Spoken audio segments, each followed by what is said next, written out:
Le président ukrainien effectue une tournée européenne afin d'obtenir un soutien financier et militaire accru de la part des pays occidentaux.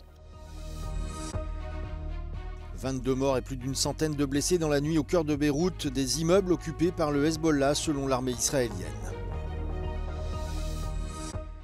L'Union européenne a de nouveau retardé l'introduction de son nouveau système dit d'entrée-sortie qui devait entrer en vigueur en novembre. Pluie intense et vents violents, la France et la Belgique font face à d'importantes inondations après le passage de la dépression Kirk qui a balayé une partie de l'Europe. À Budapest, des centaines d'étudiants ont appris à se protéger contre les menaces en ligne lors d'ateliers interactifs organisés par la police hongroise. À 38 ans, Rafael Nadal annonce qu'il prendra sa retraite après la finale de la Coupe Davis le mois prochain à Malaga.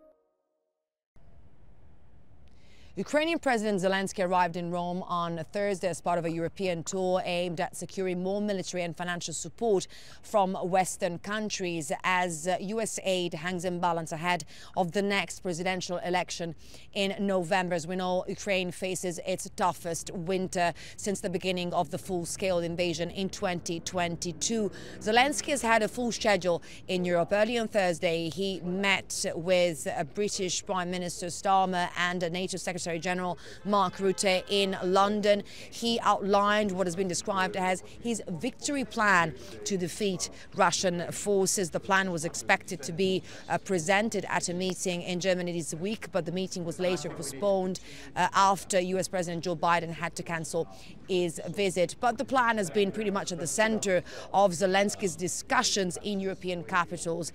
Later the same day, Zelensky traveled to Paris, where he met with French President Emmanuel Macron, who reaffirmed France's commitment to support Ukraine. On Thursday evening, Zelensky arrived here in the Italian capital at around 9 p.m. He met with Italy's Prime Minister Giorgia Meloni. The two held a bilateral meeting and later joined a press conference during which Meloni reiterated Italy's support for Ukraine, both in the military and in the energy sectors. Zelensky confirmed that he introduced his plan to Giorgia Meloni as well. As part of the plan, we know that Zelensky is seeking approval to use long-range weapons deep inside Russia. This has been a controversial topic among countries supporting Ukraine. We know that Italy's government has been opposing the use of Italian weapons in Russia.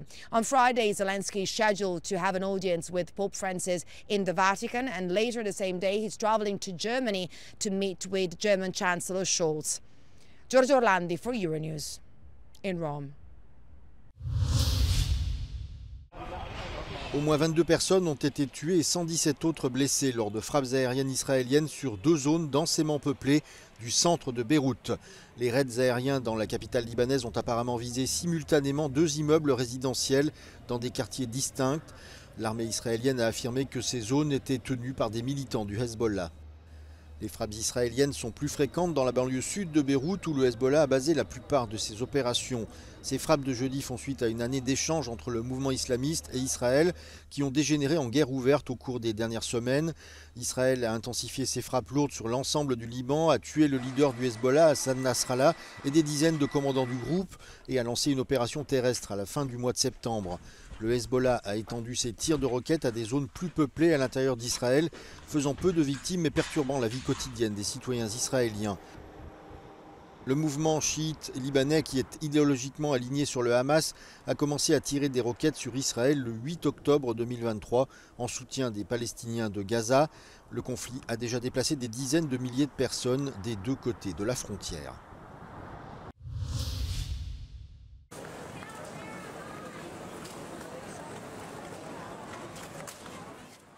L'Union européenne a de nouveau retardé l'introduction de son nouveau système dit d'entrée-sortie qui devait entrer en vigueur en novembre. Ce système informatique automatisé enregistrera les voyageurs de pays tiers, principalement ceux qui n'ont pas besoin de visa pour entrer dans l'UE. Cependant, l'Allemagne, la France et les Pays-Bas ont alerté que les systèmes informatiques de l'Union européenne n'étaient pas prêts. hope that we can start as soon as possible, but there is no new timeline so far. This also depends on the legal assessment that we will do. Ce système pourrait potentiellement entraîner des retards aux frontières pour les ressortissants non européens, en particulier pour ceux qui arrivent du Royaume-Uni. As people, particularly in places like Dover, they have to get out of their car and have their fingerprint taken and their photograph taken. And we're anticipating also delays when people arrive in Spain or in Germany or in France off planes. And rather than just having their passport inspected and stamped, will actually have to have their biometric information captured. And this may cause some delays. Mais selon certains experts, cette décision pourrait aussi éviter des situations chaotiques aux frontières. What I think is very welcome from today's decision is that the Commission and the Council are standing back to avoid chaos at the borders. That's the worst possible outcome. This is a very complex operation involving all the countries within the Schengen zone. Le système sera exigé dans tous les États membres de l'UE, à l'exception de Chypre et de l'Irlande, mais couvrira également l'Islande, le Liechtenstein, la Norvège et la Suisse.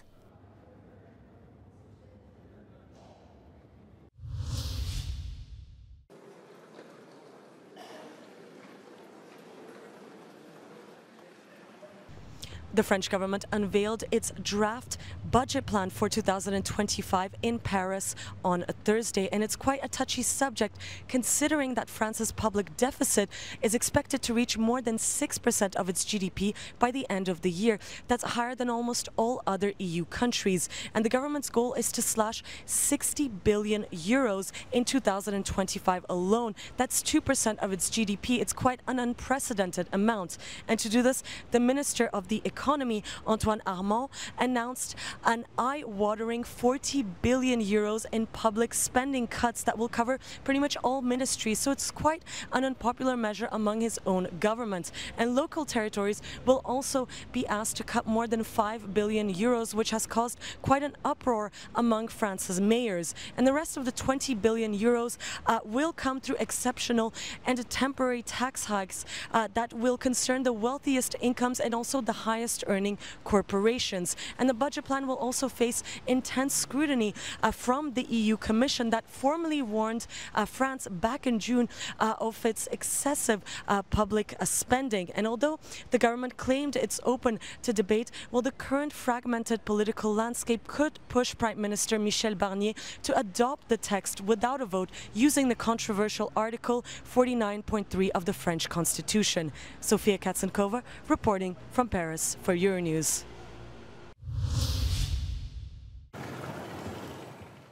Après le passage de la dépression Kirk sur l'Hexagone, cette commune d'Île-de-France fait face à d'importantes inondations.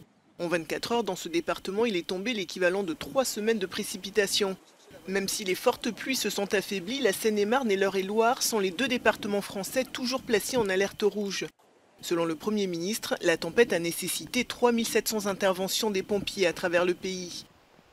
La tempête a également balayé une partie de la Belgique, causant de fortes pluies, mais les dégâts sont restés limités malgré les inondations. C'est dans la commune de Couvin, dans la province de Namur, que les précipitations ont été les plus importantes.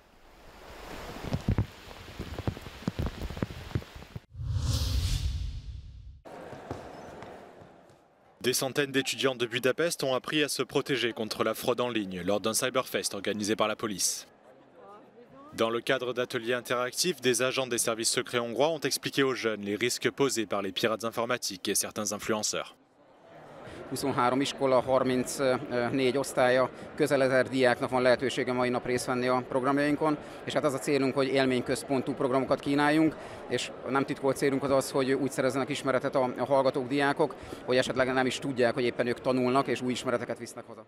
Les experts de l'Institut national de la cybersécurité ont mis en garde les étudiants contre les dangers des réseaux Wi-Fi publics, sur lesquels nos données personnelles peuvent facilement être volées à l'aide d'un appareil disponible légalement dans le commerce. Vannak olyan eszközök, amelyek egyszerűen tudnak megtévesztő hálózatokat kialakítani, és pont ezért ezek az eszközökkel minden olyan forgalom, ami azon átment, azok megfigyelhetőek, lehallgathatóak, ezért óvaintenék mindenkit, hogy ilyen ingyenes hálózatokhoz akár hozzácsatlakozzon. De plus en plus de personnes sont victimes de fraude en ligne en Hongrie, comme dans le reste de l'Europe, et les jeunes sont des cibles privilégiées. A csalók 2 évvel ezelőtt 9 milliárd forintot, tavaly pedig már 23 milliárd forintot loptak el a magyar emberektől az interneten keresztül a Nemzeti Bank statisztikái szerint. Ez azt jelenti, hogy most már gyakorlatilag mindenki veszélyben van, és ezért jó, hogyha megtanulja, hogyan védekezhet az internetes csalások ellen. Magyar Ádám, Euronews, Budapest.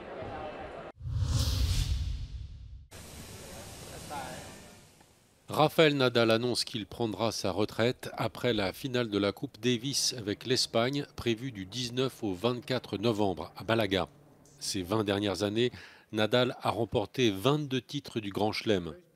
Durant toute cette période, l'Espagnol de 38 ans a dominé la compétition avec ses 2 principaux rivaux, Roger Federer et Novak Djokovic.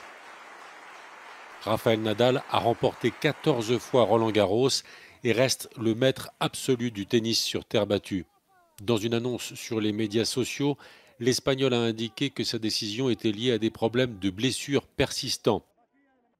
Je suis ici pour vous dire que je quitte le tennis professionnel. C'est par ces mots que le champion espagnol commence sa vidéo publiée sur son compte X. Rafael Nadal y évoque sa carrière bien plus couronnée qu'il n'aurait pu l'imaginer.